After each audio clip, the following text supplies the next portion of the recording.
John Tarakan. He is a professor in Department of Chemical Engineering.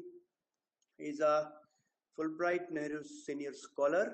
He is a faculty advisor in Engineers Without Borders, Howard University chapter. He will deliver webinar on ICTIEE 18 paper, that is developing creative and critical thinking skills through open-ended design projects. So welcome, sir. I'm making you a presenter to share your paper.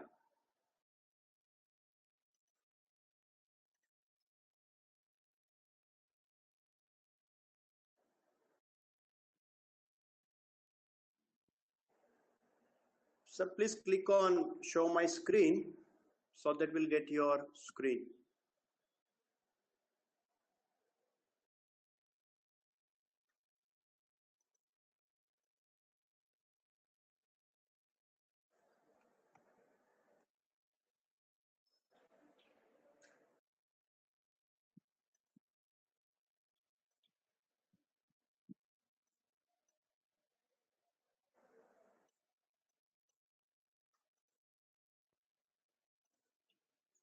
Yes, sir, we are getting your screen. Please start your presentation.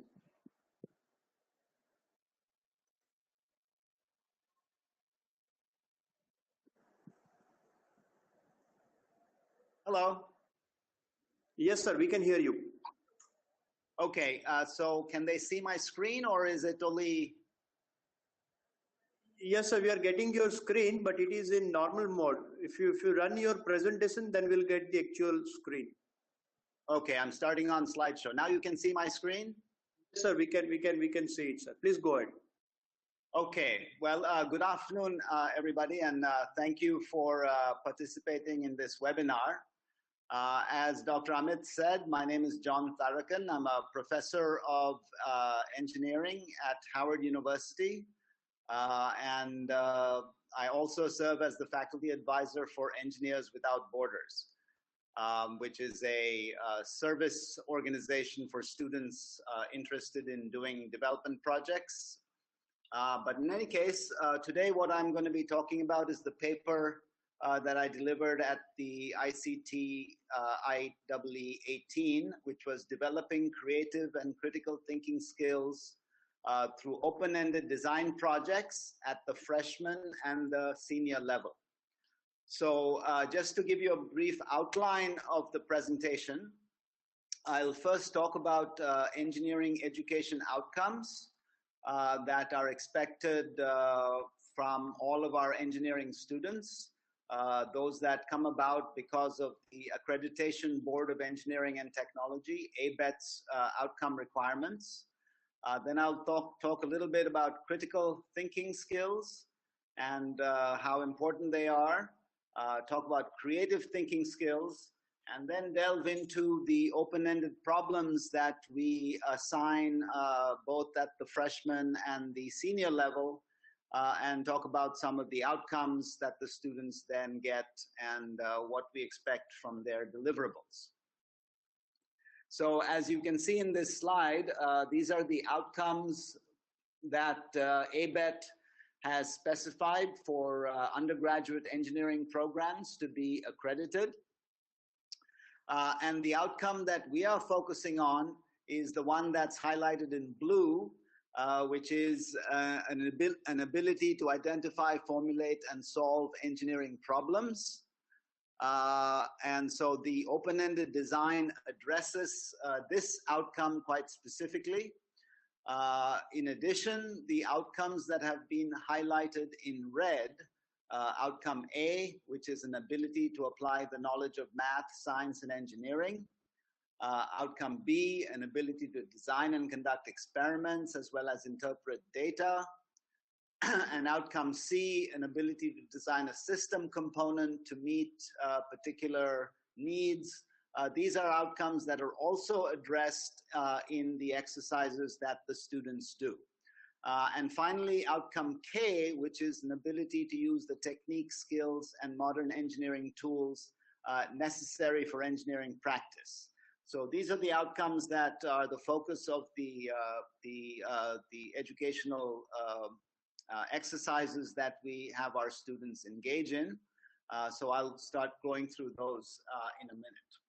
So first of all, let's talk a little bit about critical thinking skills. And so what we expect and we hope to accomplish through these open-ended designs problems is developing and nurturing these critical thinking skills. And what exactly does it mean to have critical thinking skills? First of all, we try to make sure that students understand that critical thinking doesn't mean thinking about things negatively. It means thinking about things in a very clear way, in a rational way, trying to clarify the issues involved, questioning the assumptions that have been made in developing the models, probing the reasons and obtaining the evidence to support the activities, or rather the arguments that are being made, being sure that we are open in our view and our perspective, so that we question the viewpoints and perspectives, and probe the implications and consequences of the solutions that we generate. So these are some of the critical thinking skills that we hope the students will develop as they engage in these exercises. And in terms of creative thinking skills, the idea is to get the students to be able to go beyond a single answer type of problem, but instead to keep the problem open, so that they look at scenarios, different scenarios that might arise, so that asking questions such as what if this happens, what will my model or my solution say? What will happen if this parameter is varied in this range? So these are some of the creative thinking skills that we expect these exercises to develop in our students. Moving on, so the first exercise that I'll talk about is a very simple problem that we assign, that I've assigned my students in my freshman class. So just to give you the level of the students dealing with this problem, they are freshman students, so they are first-year engineering students, and this is a problem that they get in their Introduction to Chemical Engineering Design course. It's a very straightforward problem. We're looking at seawater being used as a feedstock to produce fresh water through a process of freezing. And so then the question that the students are asked to explore is that if you're given seawater and your brine comes out at a certain salt percentage, how much water is going to be produced? So the students then are able to solve this problem, and the idea here is that the solution is not a one-off solution. It's actually a range of solutions that they will have to present in order to and develop that range and be able to answer questions about what if. So the questions they could ask and answer, for instance, what if the seawater salt concentration dropped to 2% salt? What would happen? How much fresh water would we be able to make? Another question might be, what if the brine concentration could be raised to 8% or 10% salt? What would happen then? These are some of the what if scenarios that the students would be investigating as they work on this open-ended problem. So that's an example of the freshman open-ended design problem. Very straightforward. All it involves is a simple material balance equation, which by then the students have been exposed to. And so the math involved is simply just the solution of some simultaneous algebraic equations. And they are able to put these equations into a software. They either use Polymath, which is a software many of you may be familiar with, or they use MATLAB. But essentially they program in the equations for the material balances on the salt and the water, and then by varying those parameters, they're able to develop what we call an open-ended solution as to what would happen under various scenarios in this particular seawater freezer freshwater production process. So now let me move on to the senior level problem. So this problem comes from my senior course for the chemical engineering students. The course is chemical reactor design, chemical kinetics and reactor design. So here they're looking at an open-ended problem on a non-isothermal plug flow reactor. And what they basically have to do is they have to write down the energy balance, they have to write down the mole balance, and essentially now what you see there, once I've rearranged those, is the two differential equations, one for the temperature that comes from the energy balance, and the other one for the conversion, which comes from the mole balance. And those need to be solved simultaneously.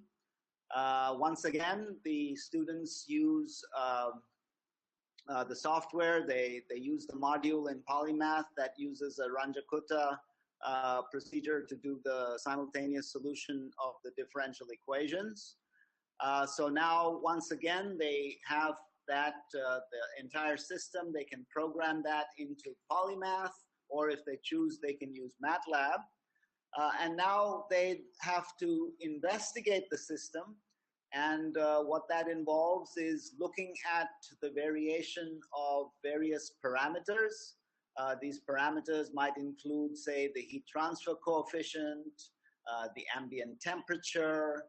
It might involve the reaction rate constant, or it might involve the heat of reaction. So they can the statement of the problem, as I've mentioned before, is an open-ended problem. So it's really up to the students to choose the parameters they want to vary and investigate. And once they have done that, they now can develop a solution that essentially demonstrates how the model behaves under various parametric variations. So what I ask the students to do in the senior level class is not just to solve the simultaneous differential equations, which they can very easily do using the Polymath, but rather to move one step beyond that and develop what I call second order solutions. So they would now have to run that simulation a number of times with different parameter values, and then they need to extract from those computer simulation experiments, they have to extract a second order information, such as telling me how does the final conversion that's reached vary with changes in the heat transfer coefficient, or how does the temperature change with the final temperature achieved in the reactor vary with changes in the heat transfer coefficient, or in the rate of reaction, or in the heat of reaction. So once they have conducted these simulations with these different parameters, then they generate what I call second order results, showing how conversion is affected by the different parameters, how the final temperature or the outlet reaction temperature is affected by these different parameters. So that's an open-ended solution that they develop.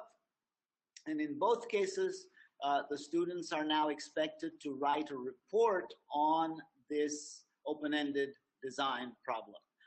And in the report, they need to present the system, they have to present the parameters they chose to vary, provide a rationale for why they chose those parameters, why they chose the limits or the ranges of parameters, And then they have to present their second order results, demonstrating how the model predicted the system would behave based on the variations in the different parameters. And this is something that they work on over a period of about 2 to 3 weeks. It's a group-based project, so the students work in teams, and this develops also their group working skills and their team working skills. And they have to coordinate in developing a final report and in making a presentation. And so in the final slide there, what you see is the student presentation and report evaluation for the outcomes that they've achieved. So this is the assessment sheet that I use to evaluate the students when they make their presentations. So as you can see, we look at a whole range of things, looking at the first problem. I mean, the first statement in the table, was the team professionally attired, and did they present themselves in a professional manner? Did they introduce themselves and identify their roles and responsibilities? Did they speak slowly and clearly and articulate their elocution? So all of those outcomes speak, or all of those assessment metrics speak to how well the students are communicating their results and their efforts. Then we get into a little more technical detail. So did they show the reactor system and present the kinetic model and equations? Did they choose relevant variations of identified parameters to investigate the impact on the reactor model's behavior?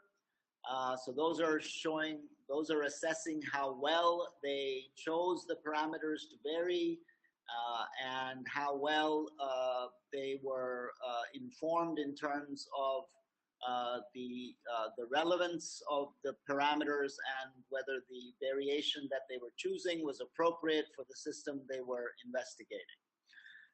And then the next 3 items there speak to their communication and presentation. Did they display appropriately labeled and captioned figures of the results of their investigations? So that's showing whether that's assessing whether they've made a presentation of all their results in an appropriate, clear, and understandable manner. Then next speaks to whether they understand what their model has shown. So they look at whether they discussed the impact of the parameters they studied and whether they point to possible trends. So for instance, if they can demonstrate that the model shows a certain behavior with decreasing heat transfer coefficients or with increasing reaction rate constants.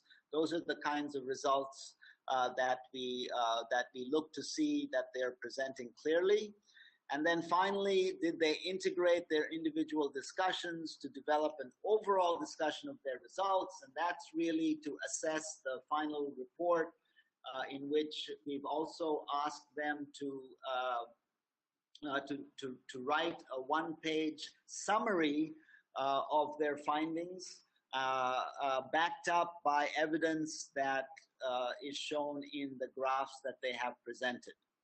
So with this sort of an exercise, we hope that the students basically are able to not just understand how to put an equation together and then solve that equation, but rather we hope that the students are able to see how that equation or a model relates to a real system, whether they can now take that system and look at the variations in the various parameters that are of importance to the behavior of the system, whether they can vary those parameters and look at the outcomes, the outputs that they're getting from the model, and whether they can then take the outputs and put those all together in a coherent report that presents very clearly the results of their findings. So those are that's what is assessed in the end when they make their final presentations of their open-ended design.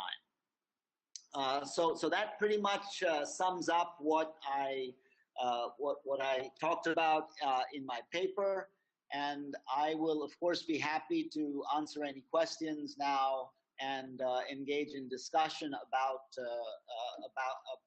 this exercise in this paper. So thank you. I'm not sure how we go about doing the questions, since this is the first time I'm doing this webinar. But I do thank you all for your attention. Sir, we are having one question. Okay. That is, did such exercise also prompt any student to develop an open-ended project of their own? That's an excellent question. I'm not, the best way to answer that is to say that the students use these skills that they develop in this course and in the freshman course as well when they are in the unit operations laboratory. So in the laboratory, they're actually looking at a real system, they're doing an experiment, so they're actually physically varying a particular parameter and looking at an outcome and an output and seeing how that response might, whether it jives with the actual model and whether the experiment is consistent with what the theory predicts.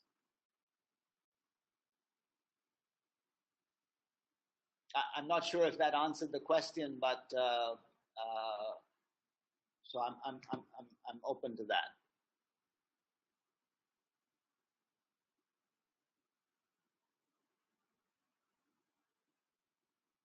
Are there other questions? Yes, sir, we are waiting for. Okay. Dr. Amit, was it clear enough? Was the audio clear? Yes, okay. Sir, audio is clear. Very good, thank you. I apologize for that earlier thing. The power just went in the building and then I had to wait for the backup to come on. Yes, sir.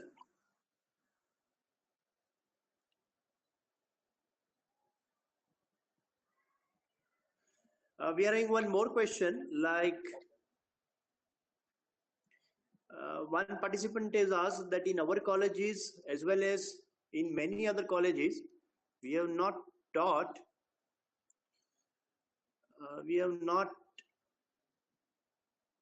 like how to achieve thinking types, something like this. He is not clear about the question. Okay, the question is not clear to me. Yeah, it is not clear. Question? Okay, we are having one more question. Open-ended projects are subject-specific. Are they suitable for all subjects? How to frame them? That's a great question. I think open-ended questions would be best suited for those topics where students are looking at engineering systems that involve a number of different parameters. So it really is up to the professor to construct an open-ended problem so that the students can then take that and go with that. I don't know if that was a clear enough answer for the questioner.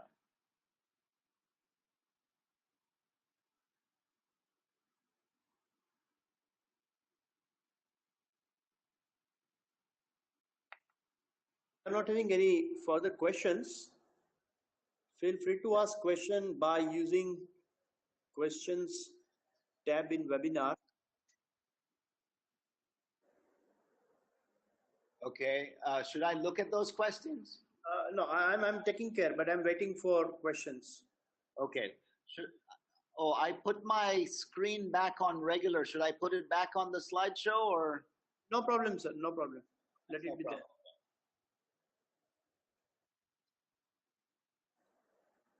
It seems that we are not having any more questions. Sir, any final comments from your side?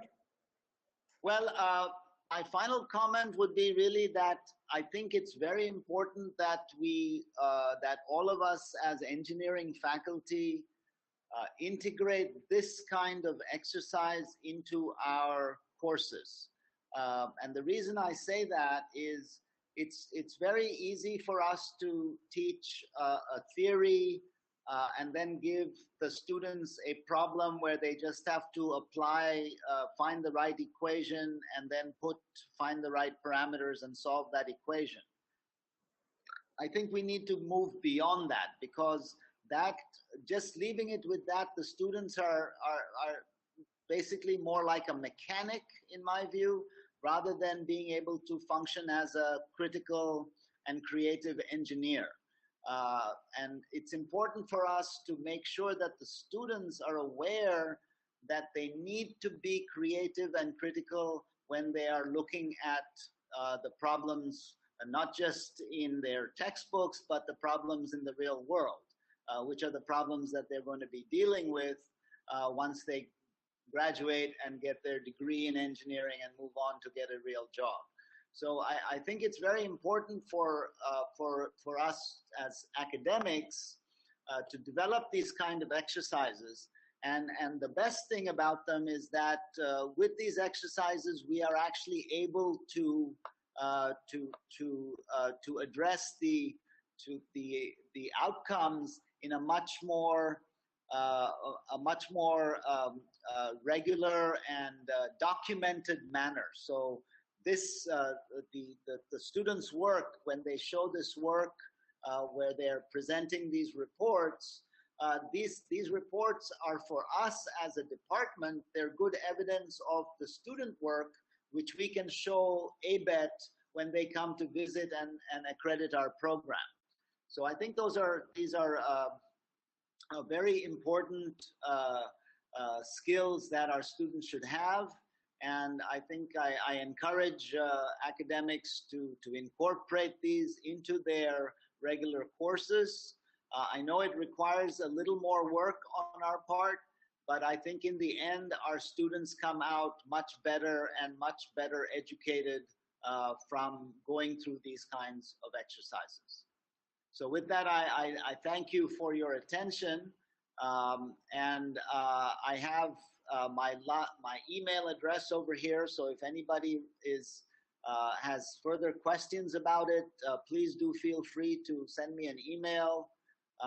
Just make a mention that you were at the webinar so that I'll get a connection on that. And I'll be happy to answer any of those questions that come my way.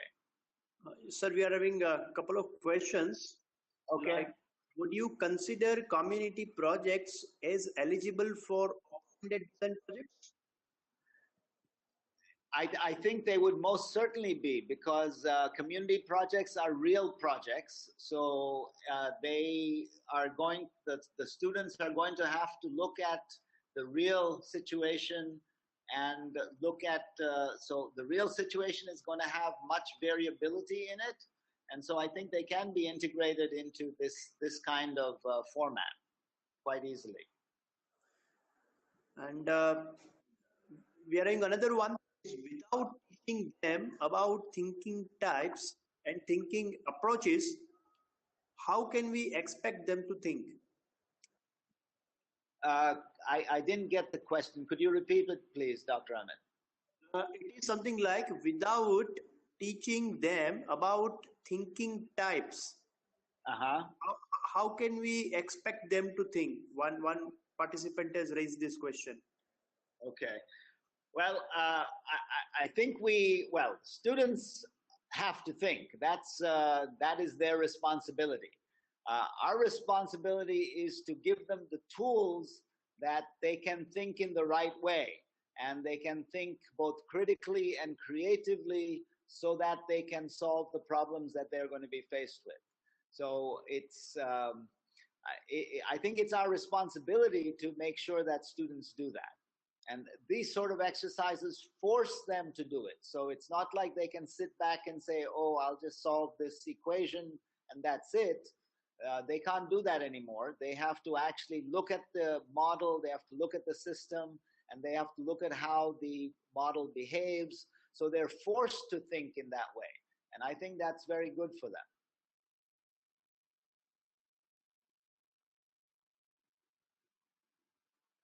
That's it. We are not having any more question as of now.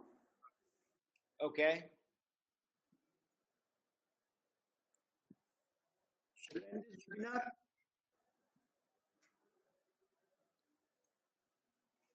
No, I didn't catch that. Hello? Yeah, no more questions. Shall we end this webinar, or you want to discuss something? I have nothing further to present, Okay. so I'm happy to end it. But as I said, my email is available, and if participants have questions that come to them later on, please let them feel free to send me an email, and I will respond through that.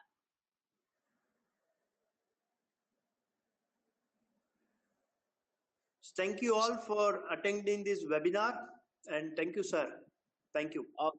Thank you, Dr. Amit, for coordinating, and to all the people who attended, thank you very much for participating.